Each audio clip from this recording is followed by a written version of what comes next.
welcome to episode 10 of Systems Rock Radio. I, of course, as always, am your host, Nigel, and wow, we've had 10 episodes of this already. That's absolutely insane. So, um, without further ado, let's get right into it. So, of course, as per usual, we are going to start off the video with last week's riddle. Uh, so last week's riddle, just to recap, was what has 13 hearts but no other organs? One more time. What has 13 hearts but no other organs? The answer is a deck of cards. So a deck of cards, of course, has 13 hearts, or 26 in total, whether it's hearts, spades, cloves, or diamonds. And yeah, all right. So, we're gonna get right into it. And this story, this story at the time was a story that was pretty embarrassing, but now looking back on it is pretty funny. And it's the time that I nearly broke broke my ankle. So now, thankfully, I didn't break my ankle. Oh, I thought it was a sprain, but it wasn't a sprain. I just rolled it. And for those who watched the old Phoenix Rising radio, this is something that I kind of talked about a little bit, but here I'm going to go a bit more in depth about it and sort of rehash the story a little bit. Uh, so this was a Wednesday, I believe, and I was, of course, on my way to class. I was on the bus heading to my college, and I was on the way to class, and as I was about to get off the bus, uh, I slipped.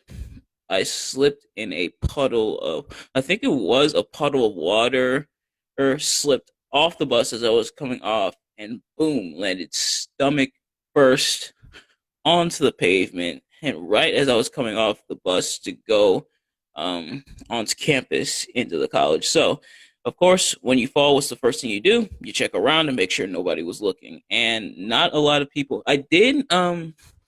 One person did look, and picking you up, say, "Hey, you okay?" and everything, and I was fine. I mean, now the only thing that was hurt at the time was, of course, my ego, but that was gonna change. So, slip off the bus, fall, got picked up. You okay? I'm fine, and it's just so funny because it wasn't something I was planning on, and the second thing I did as soon as I fell was I checked my phone, make sure my phone didn't crack, because my phone I think landed like square on its face up, but my phone was fine. I was fine.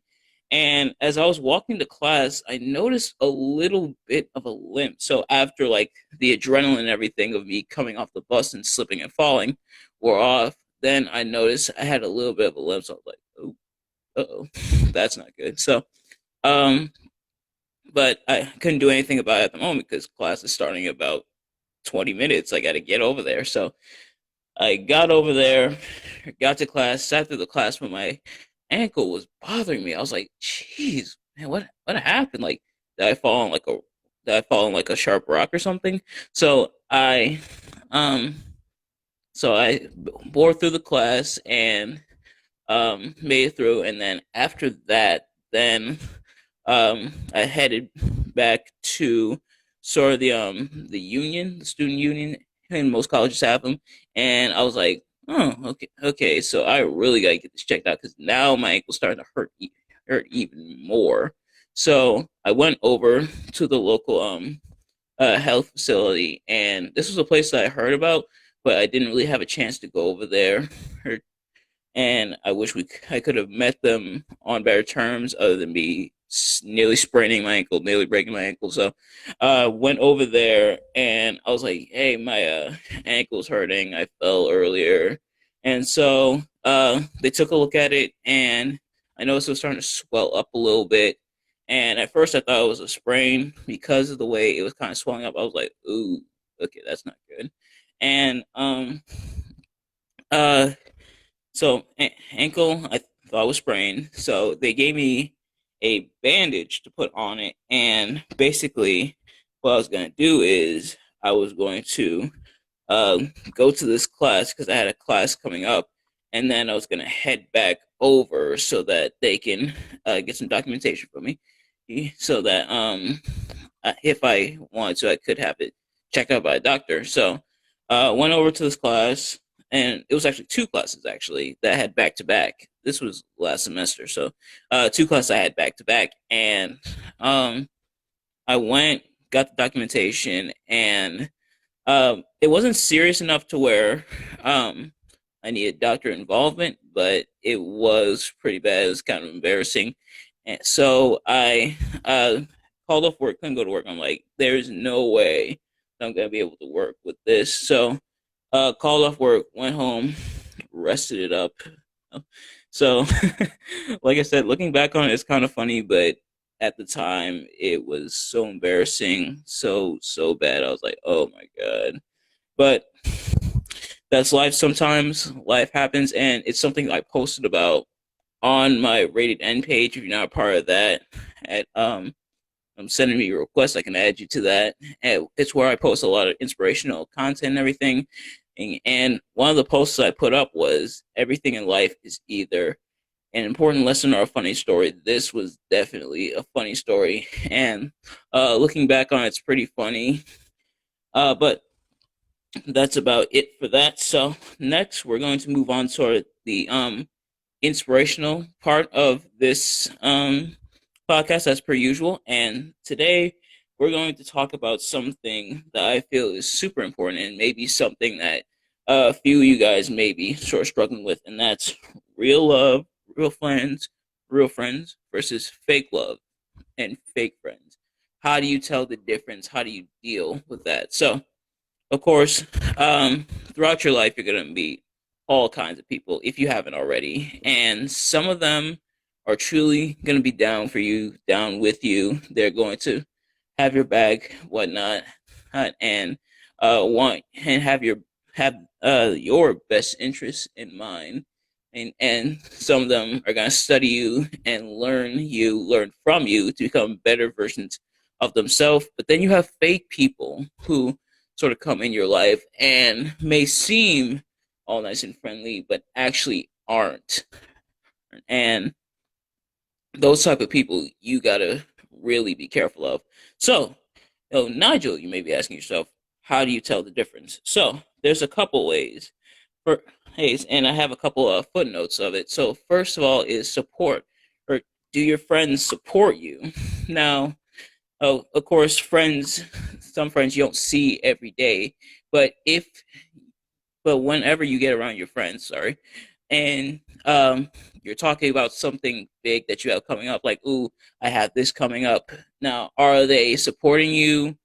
Who are they saying, oh, that's great, or perhaps, ooh, maybe this could help it, or is there a way I can help? Is there a way I can get involved? What do I have to do for it? Or, or are they like, I don't know if it's gonna work, or it might fail. Now, fake friends sometimes aren't obvious about it, but sometimes this is obvious. Sometimes this is like, yeah. Sometimes from there you could tell, yeah, they're not really for me. And sometimes they talk about it behind your back negatively, of course, and those people you gotta be careful of. And another one is correction. When you're in the wrong, do friends correct you? Who oftentimes, real friends, as much as it hurts, real friends, if you're wrong about something, they'll say, you were wrong there. You shouldn't have did that. You should apologize. You gotta correct that. You gotta work on that. But fake friends will often tell you what you want to hear rather than what you need to hear. But real friends and will say, that was wrong. You shouldn't have did that. And they're not doing it to be mean. They're not doing it to be rude. They're doing it because they want to see better from you. And that's another point I have, is that real friends want to see you do better. They want to see you improve. They want to see you grow. And when you grow and when you succeed, when you obtain a victory, whether it's personal or professional, let's say you're on a diet plan and you lose 50 pounds, and you go to your friends and say, hey, I lost 50 pounds. Your friends say, wow, that's great. That's fantastic. I'm so happy for you. Dude, that's when you know you have a real friend. And when they learn from you and say, I want to do the same. I want to lose 50 pounds as well. I saw that you were doing it, and now I want to do it as well. And fake friends oftentimes want you to stay where you are. When you have a big idea, say, hey, I came up with this huge idea for my work. I think it could really take off. Or I came up with this huge business idea and I really want it to succeed. Fake friends will be like, I don't know if that will succeed, or you can't do that. It's not going to happen. They plant those negative seeds. And that's sort of the cue. That's the wake up call to like, yeah, this person is definitely not in my corner. So how do you go about cutting them off? Sometimes you gotta do it swift. It's like sometimes it's like ripping off a band-aid. You just gotta cut it off right then. They're like, okay, this is not gonna work. Um, Confrontation and confronting your fake friends, like, yo, why are you always so negative about stuff like this? Is It's recommended sometimes, but it's gonna be a bit difficult. But trust me, if you have enough courage and strength, you will definitely be able to do that. But that's enough for that. That's all I have to really say about that. So the next topic we're going to move on to is the importance of creativity. Why uh, is thinking creatively, doing things a creative way, so important? And I have a few reasons. So for one, it lets you think outside the box. If you are confronted with a certain topic or a certain, let's say you're confronted with a certain problem, there's something that you have to do. There's a hurdle you have to overcome, an obstacle you have to get past.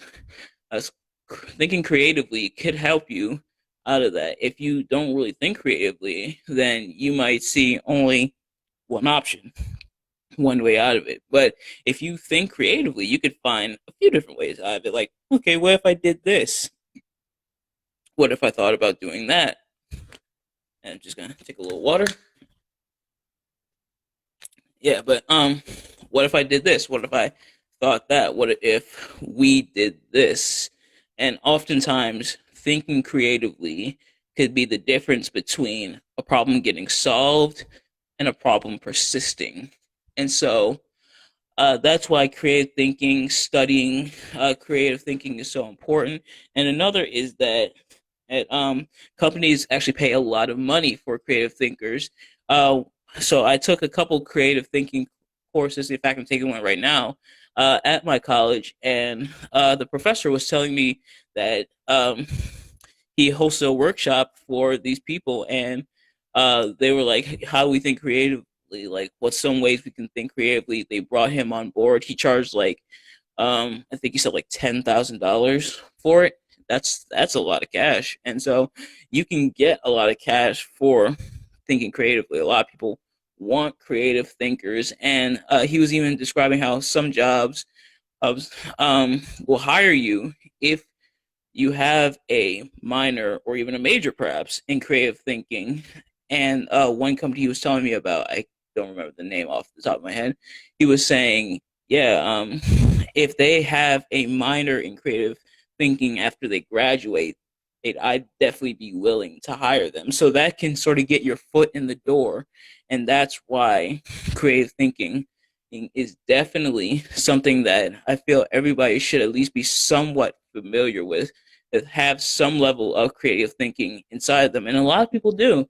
And that's why a lot of people are able to get to where they need to be because they were able to think creatively. For example, um, let's use this as an example. So Nintendo, and Sony, way back in the day, wanted to have this system that was sort of an attachment for, I believe it was the Nintendo 64 system, and um, it was actually the PlayStation, believe it or not. And Nintendo apparently didn't really want that, so Sony, he left. They said, we're going to do our own thing.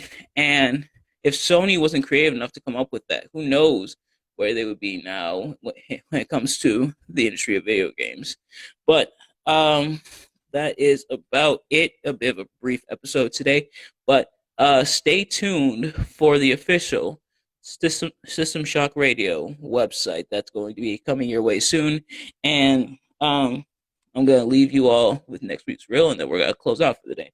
So Next week's riddle is this, and this is kind of a fun one. Okay, so a bus driver and a doctor are in love with the same woman. The bus driver leaves for a 7-day business trip, so he leaves the woman 7 apples. Why? One more time. So a bus driver and a doctor are in love with the same woman. The bus driver leaves for a 7-day business trip. So that's about a week. So he leaves the woman 7 apples. Why? That is your riddle for next week. Thank you so much for tuning in, everyone. Thank you for all the support that you've shown System Shock Radio. And like I said, be on the lookout for the website coming your way soon. Thank you all for tuning in once again, and I will see you all next week. Peace.